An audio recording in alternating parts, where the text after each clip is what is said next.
buenos días a todos y muchísimas gracias por su asistencia. Bueno, vamos a hablar de la película El Congreso. Espero que la hayan disfrutado. No vi casi celulares abiertos, eso me pareció bastante satisfactorio. Y justo por una película que nos está haciendo una crítica tan fuerte a nuestra relación con la tecnología, me parece que es interesante que algunos sí lo hayan tenido abierto. Entonces, bueno, repitamos pues como el concepto técnico de la película. La película es del director Ari Folman. Se lanzó en el 2013, es una producción franco-israelí, pero realmente tiene la participación de alrededor de 6-7 países. Y en el mundo entero más o menos se viene a conocer en el 2014. Si bien es una película con actores muy famosos, por ejemplo está Robin Wright, que es la protagonista, que los que hayan visto por ejemplo House of Cards, que es una serie excelente que está en este momento en Netflix. Ella es la esposa del congresista que luego será vicepresidente y luego pasarán más cosas, pero no les voy a spoilear, búsquenla. También tenemos a Danny Houston, tenemos a Harvey Keitel, tenemos a John Hamm. Entonces tenemos muchos actores que son sumamente famosos y además la película, cuando ya están en el mundo químico, yo escuché varias risas cuando por ejemplo Michael Jackson servía la langosta, o más bien la langosta se servía acompañada por Michael Jackson, o por ejemplo, si lo lograron identificar, estaba la reina Victoria, estaba Tom Cruise, Marilyn Monroe. Entonces, habían muchísimos clásicos, incluso de los estereotipos de las caricaturas viejas, cuando ustedes podían ver, pues uno podía ver, por ejemplo, si una persona negra le ponían entonces estereotipos de unos labios gigantes, ciertas posiciones del cuerpo un poco animalescas. Entonces la película como que también va rompiendo un poco en ese aspecto con la corrección política. Cuando uno tiene una película como El Congreso, no puede evitar pensar en varios autores. Uno no puede evitar pensar, por ejemplo, en El Gran Hermano de George Orwell, con la película, el libro 1984, que luego va a ser película, o por ejemplo con Huxley, Un Mundo Feliz, o a mí la relación que me dio más fuerte, sí, aunque no tenga mucho que ver, realmente son las Memorias del Subsuelo de Dostoyevsky, el escritor ruso, porque uno lo que encuentra en el Congreso es una muestra de la privatización del mundo cada vez más exasperada. ¿A qué me refiero con la privatización del mundo? Busquemos por ejemplo un parque, o tratemos de buscar una avenida, o tratemos de buscar los espacios de sociabilidad del siglo XIX y principios del siglo XX. Todos esos espacios ahora son desérticos y lo que está muy lleno, por ejemplo, son los centros comerciales. Entonces usted ya no tiene una gran plaza donde la población se reúne no sé, a hacer lo que quiera, sino que tenemos el hall de un edificio. Ya no tenemos un parque por el cual caminar e interactuar con otras personas, sino que tenemos un centro comercial. Dostoyevsky en Memorias del Subsuelo advierte, desde el siglo XIX, él advierte que hay un síntoma en la sociedad que la está llevando a ser cada vez más cerrada, y en el humano, en el individualismo, sin ser malo el individualismo, no me vayan a malinterpretar, pero que lo está haciendo perder en medio de la idea del consumo. Entonces, ¿qué nos dice Dostoyevsky? Dostoyevsky nos dice, bueno, estamos parados dentro de un palacio de cristal. Para los que no sepan, en el mundo se hicieron unas exposiciones universales donde se mostraba la potencia económica, artística y cultural de los países. Inglaterra montó un gran castillo, pues un palacete de cristal hecho nada más con acero y vidrio. Ahí puso toda su exposición de avances tecnológicos y artísticos, y el palacete vino a caerse ya muy entrado del siglo XX por cuestiones de la Segunda Guerra Mundial. Entonces lo que decía Dostoyevsky es, bueno, estamos en un espacio en el que todos estamos protegidos, como tipo invernadero, nada nos pasa, el mundo no nos toca.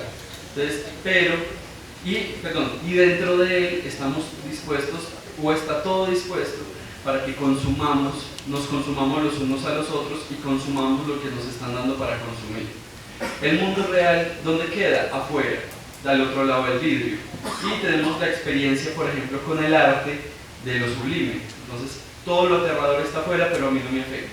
Entonces, más o menos es una de las amenazas que estábamos teniendo, pues que ya estaba percibiendo Dostoyevsky, y él lo que dice es, la grandeza sobre algo se tiene que construir.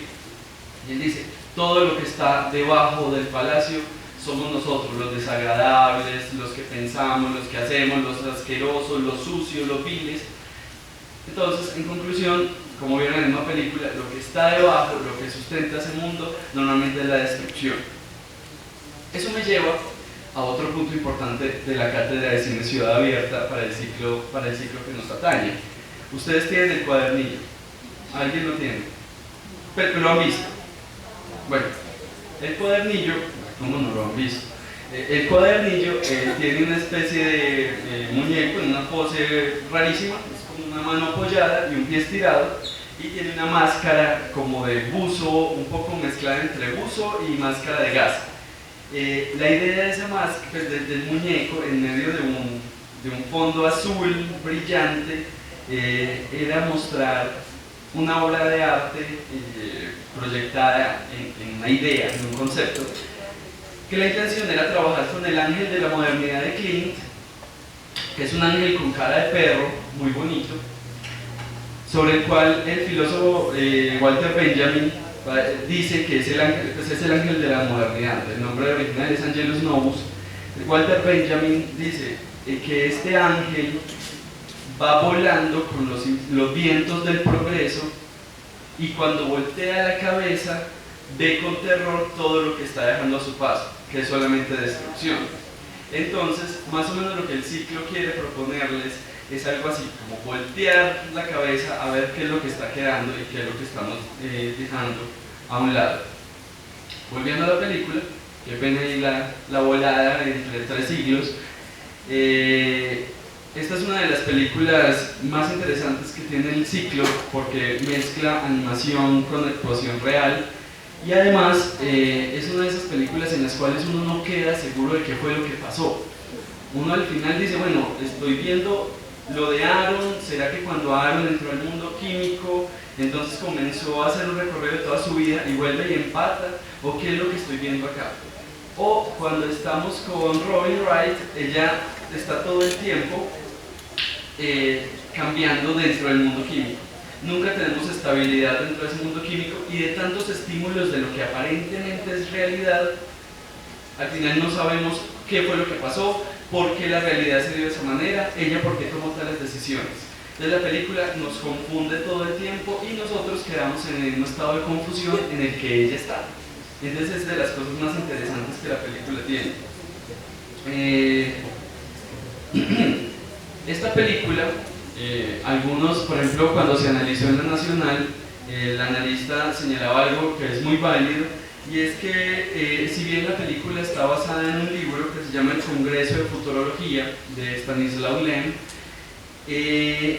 este guión se puede considerar completamente original.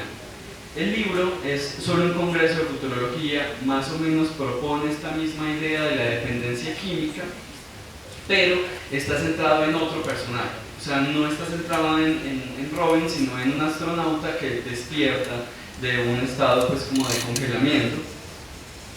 Y entonces la propuesta pues del libro se centra más como en pulsiones de maldad, en los científicos, y no tanto en el personaje.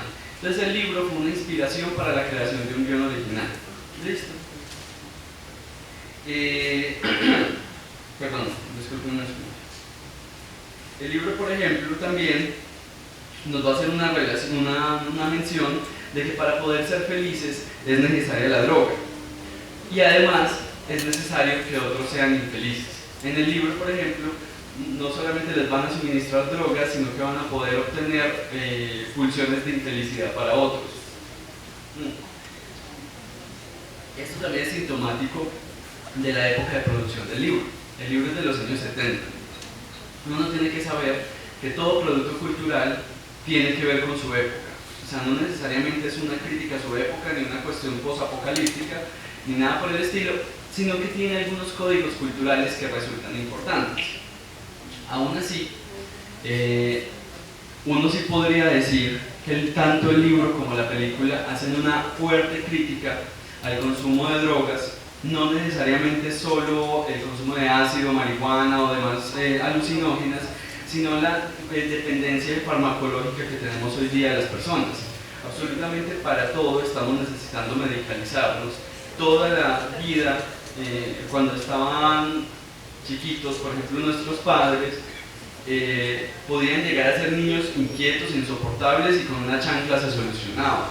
Hoy día un niño es inquieto, muchos de ustedes seguramente les pasó en su infancia, eran niños inquietos, entonces ya tenían un déficit de atención, o sea que ya eran niños que tenían que medicalizar. Entonces ya es esa necesidad de controlarlo y es bien, pues encasillar absolutamente todo, ¿cierto? Entonces bueno, continuamos. En lo que sí se van a relacionar las dos cosas, la película y el libro, es en que los dos personajes siempre van a estar preguntándose, bueno, ¿cuál es el sentido del mundo químico? Que ahí nos va a traer a nosotros la gran pregunta de la película.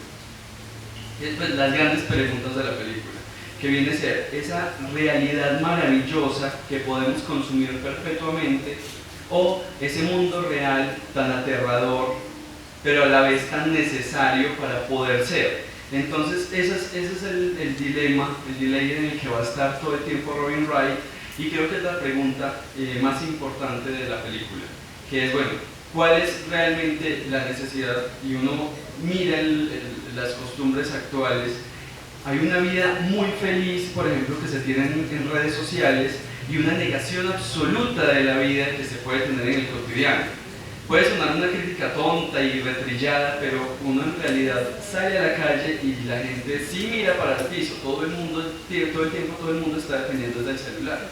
Uno sí va a un café y realmente sí ve que la gente no está hablando. La comida es más importante tomarle una fotografía que poderse la comer. Entonces, esos sí son síntomas, no es el mundo apocalíptico que a veces uno ve que la gente está a la espera de que suceda, pero sí son síntomas de una negación a la realidad y una necesidad de atención y de sobreindividualismo, que ya voy a hablar de eso, que a su vez nos va a llevar a una deshumanización como la de Robin. Tengamos en cuenta cuando ella firma el primer contrato que es un guiño a Paramount, si lo notaron, en Miramount. Ella cuando firma su primer contrato, que lo primero que ella alega es que yo tengo la posibilidad de elegir.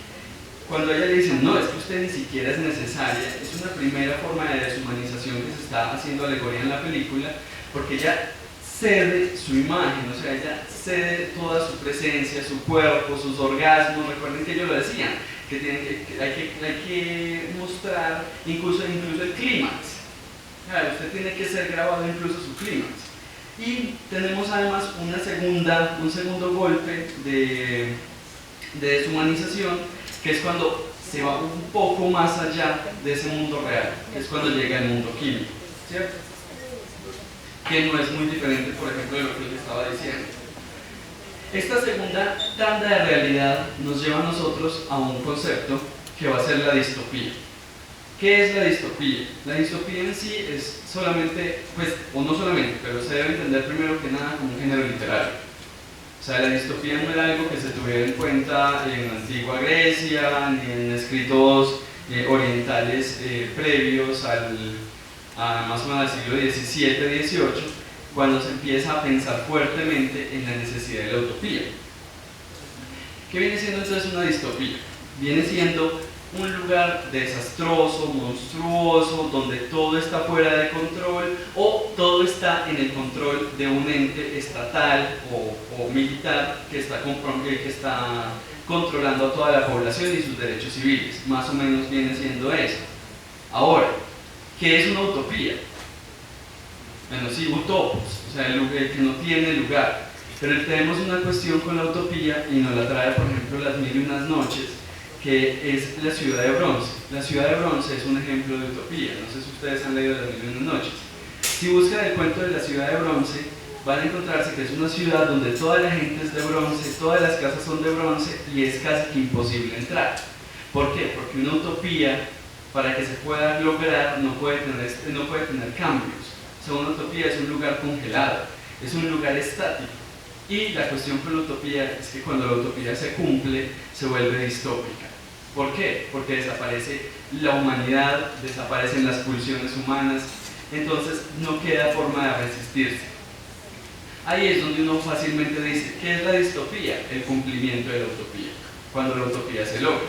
Más o menos, pues, qué pena si me voy mucho a los conceptos. Entonces, más o menos eso es lo que estamos viendo con el mundo químico. Tenemos un mundo utópico, hermosísimo, pero a la vez es monstruoso. Usted no tiene decisión de salir de ese mundo. Usted o participa, se sigue consumiendo la droga o se la sigue consumiendo. Realmente alternativas no hay. Entonces esa es la que nos pone en un lugar utópico que se logra, o sea, que es una perspectiva distópica. Que además se va a proyectar a un segundo nivel de distopía, que va a ser cuando Robin despierta y encuentra un mundo lleno de personas en condiciones paupérrimas, todos drogados como zombies, que es más o menos como uno a veces ve a la gente en la calle, todos drogados como zombies y con su cerebro en otro lado, y en un mundo destruido y miserable, donde los que viven bien son los que están arriba, que son los jefes, los amos más o menos, no necesariamente de una manera como la de Metrópolis, por ejemplo, de Friesland, pero sí ellos, los que están arriba, van a ser los que todavía van a tener su humanidad y van a tener condiciones de vida dignas, mientras que los que están abajo van a tener simplemente la idea de que viven muy bien, aunque realmente lo único que hagan sea caminar en fila india. Que por ejemplo eso es muy sorprendente cuando ella despierta, y es la primera vez que uno se ve la película, porque uno dice, ¿cuál será el espacio real de desplazamiento de ellos? Por ejemplo, cuando salen volando, uno dice, ¿cuánto se moverían? Porque en la parte animada uno dice, uy, sí, están volando y se movieron de una ciudad a otra. Y posiblemente lo único que hicieron fue estar dando vueltas dentro de ese mismo salón en el cual ella se despierta. Entonces, ahí está el juego de la película, de nos superpone tantas realidades que al final no sabemos cuál es la realidad real. Bueno, esto me lo voy a pasar. De las características técnicas, por ejemplo, de la película, no sé si ustedes lo notaron, la película no tiene transiciones entre escena y escena. Normalmente pues hay muchos tipos de transiciones, no voy a entrar a hablar de ellas, y también de elipsis para conectar los diferentes fragmentos en el montaje. La película, todas las transiciones las hace a través del corte. Entonces está pasando algo, están interactuando, se corta. Viene el negro, otra escena.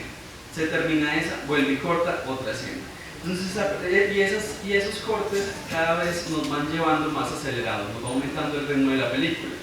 Y se van a ir relacionando cada vez más entre, no sé si lo notaron, los colores tierra del principio, no sé si notaron que todo era como muy calmado, los colores eran muy tranquilos, muy bonitos, como apagaditos.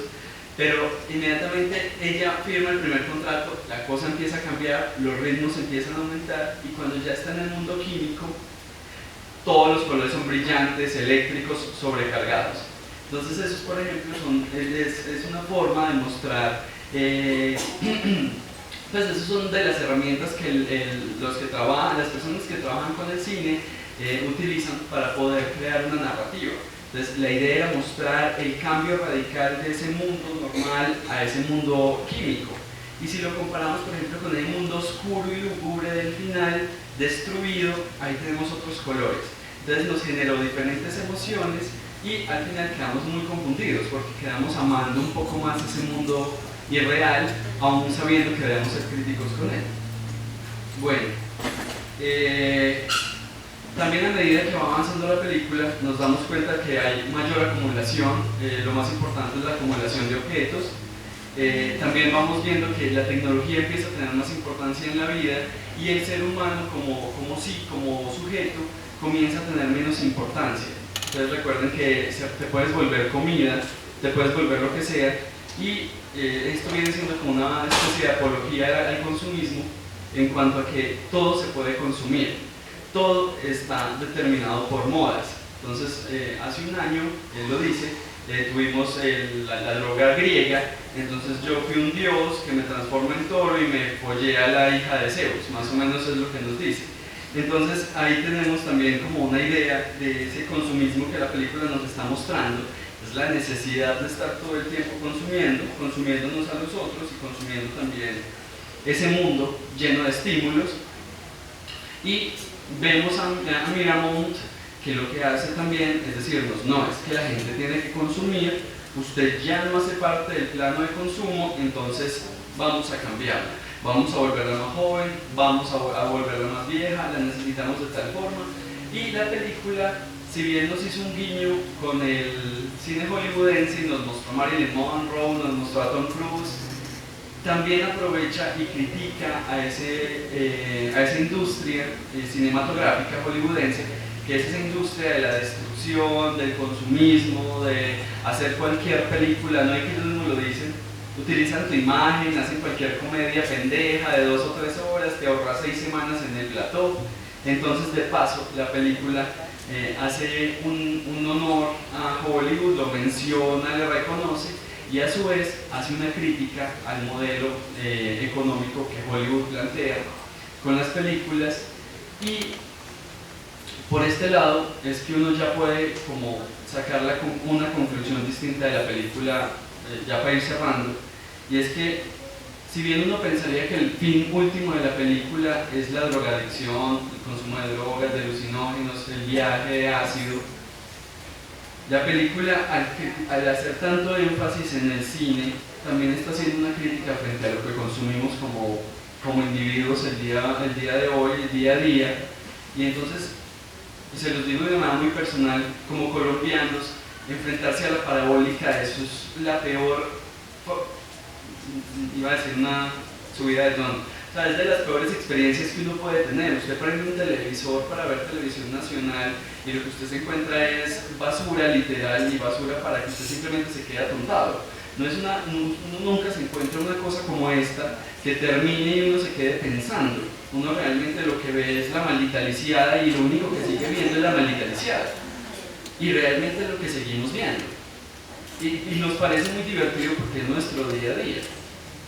Entonces también ahí lo que hace la película es criticar a Hollywood y criticar la televisión, que son uno de los medios que están teniendo a la gente más embobada con una de las políticas, una política de producción que realmente es absurda.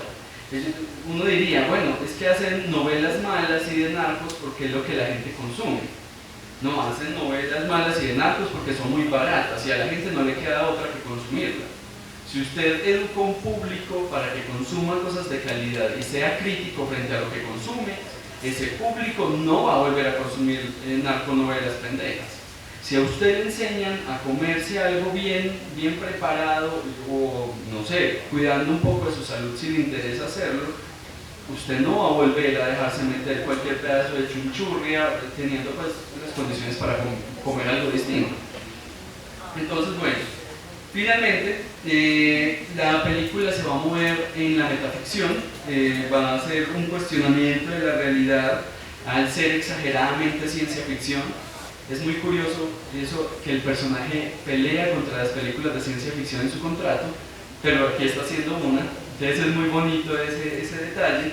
Y tenemos una ciencia ficción tan fuerte que lo único que nos queda en la película al final es como, bueno, pues nosotros estaremos viviendo la realidad o en dónde estaremos parados. Bueno, como les decía, la película también alaba el cine.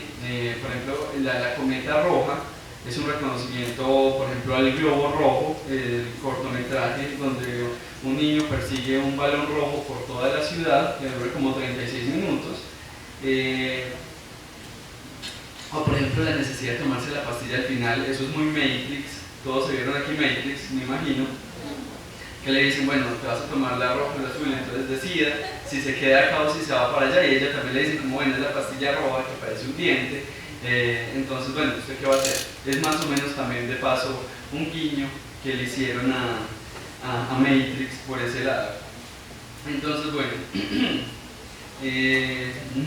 pues para ir cerrando, un detalle pues que es importante de la película, el mecanismo de la animación se llama rotoscopia, es una estrategia pues para hacer la animación,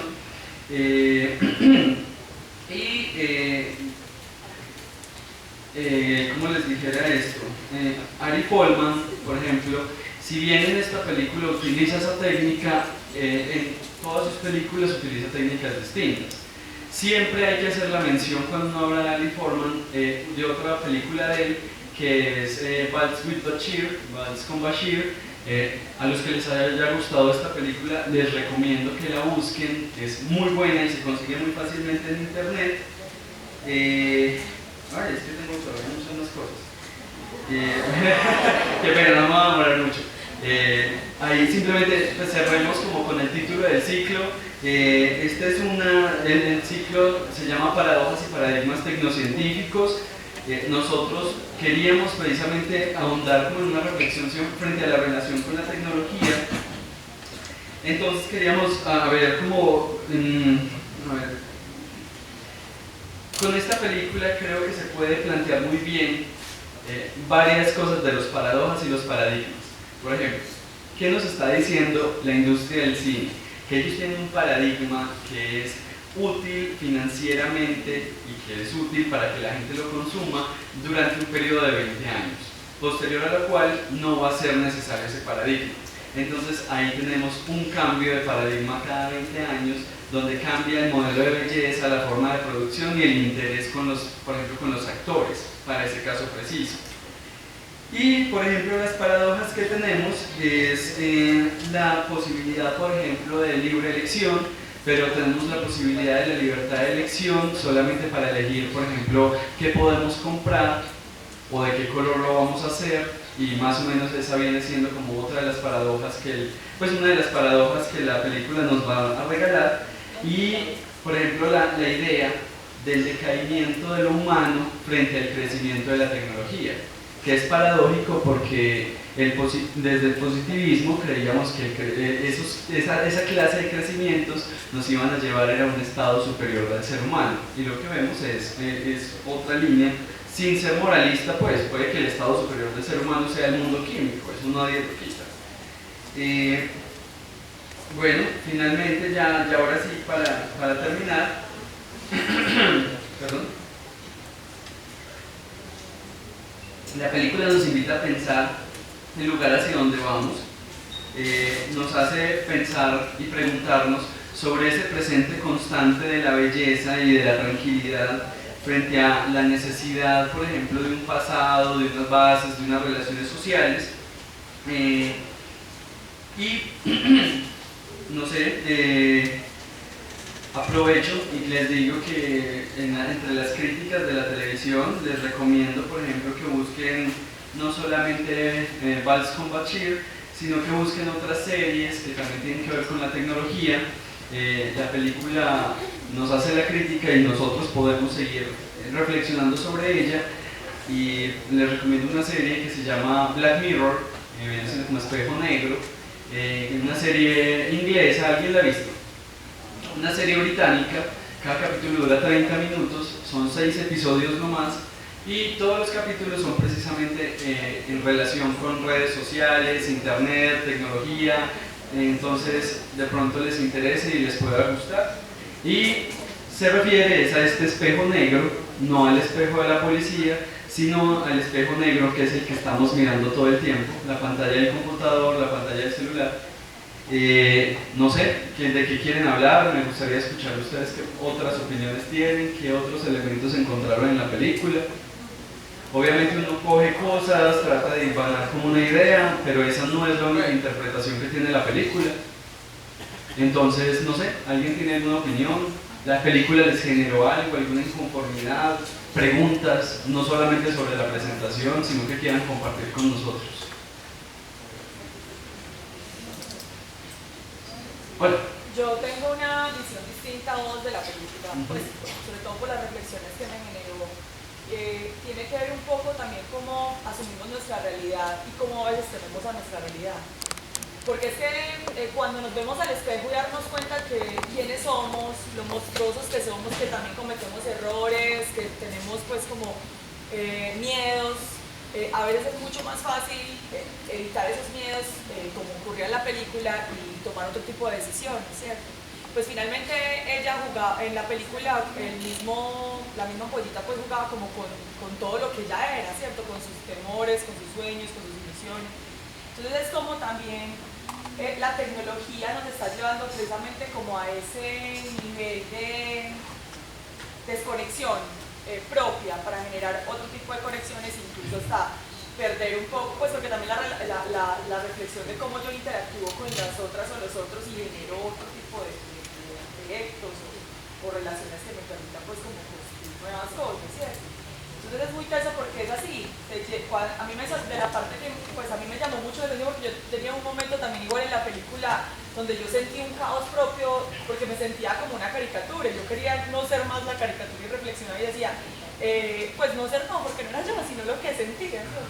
Que tanto es uno ser una caricatura y salirse de ahí, querer más bien asumir la realidad, porque es que la realidad también, pues también el dolor es importante, porque si siente el dolor, siente el placer, entonces es como esa ambivalencia que te genera la misma película de pensar, bueno, esta es mi realidad, ¿cuál sería cuál es la realidad? ¿Cómo asumo eso?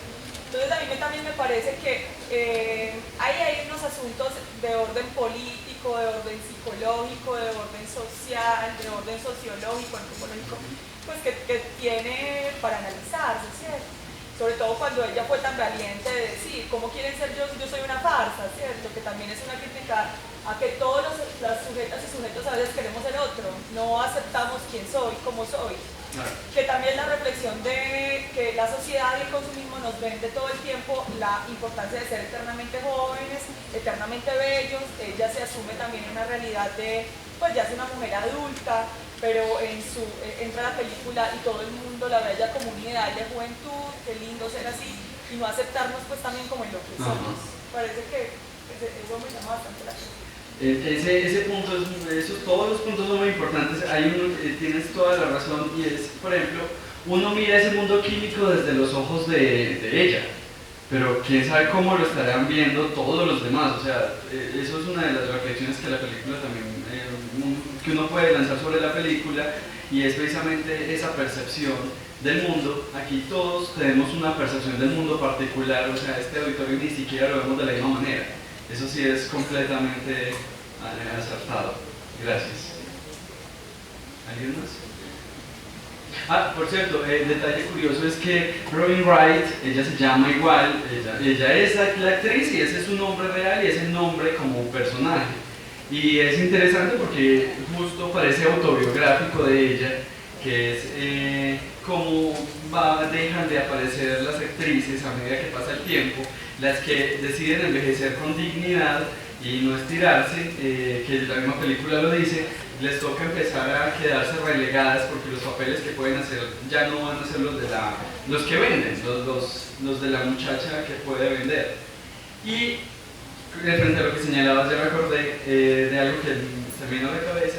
En estos días, leyendo la prensa, me pareció una cosa estúpida que leí, discúlpenme la palabra, pero hablaban de la nueva tendencia, porque ya todos son tendencias, entonces está en una tendencia y uno coge el ritmo, que es por ejemplo la fobia al gluten, de un momento a otro el mundo entero es celíaco, y la nueva es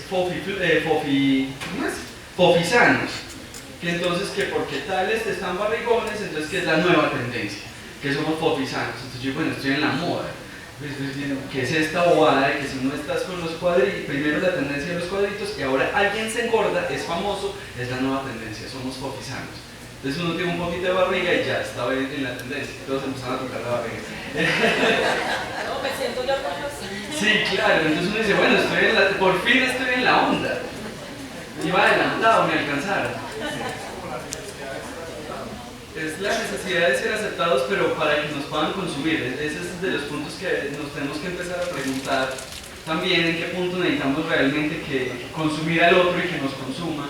Y más bien, la tecnología es una maravilla, todos la usamos y a todos nos sirve muchísimo, pero todas estas cosas que nos llegan a la mano y todas las tendencias y las modas, ahí lo que nos queda hacer es empezar a utilizarlas con más tranquilidad, con más juicio, y tratar de evitar que nos alejen del mundo. Hace un año, en esta misma cátedra, presentamos una película que se llama Medianeras. Yo la analicé aquí en la San Buenaventura, pero en Salento. Y hablamos precisamente de eso. Uno de los personajes de la película nos dice, todos estamos completamente conectados, pero ya ni siquiera nos hablamos. Ella le está preguntando, por ejemplo, ella dice, tan bueno que ya la tecnología nos va a permitir prender la calefacción. Es en Argentina, allá sí prenden la calefacción, aquí no lo hagan, pero que ya la tecnología te va a permitir prender la calefacción desde tu trabajo. Entonces ella dice, claro, ¿cómo no si ya no vas a tener quien te espere en la casa con la casa calentita? Entonces son preguntas que siguen siendo interesantes. La película se llama Medianeras, búsquenla. ¿Y alguien más? Bueno, muchachos, muchísimas gracias por su asistencia. Recuerden que a las 3 hay película y si quieren los martes en la Biblioteca Pública Piloto de la Nacional, el profesor Luis Fernando también les vale las asistencias allá, entonces también nos pueden visitar de vez en cuando y ver como otros espacios. Muchas gracias por la atención y que tengan buen día.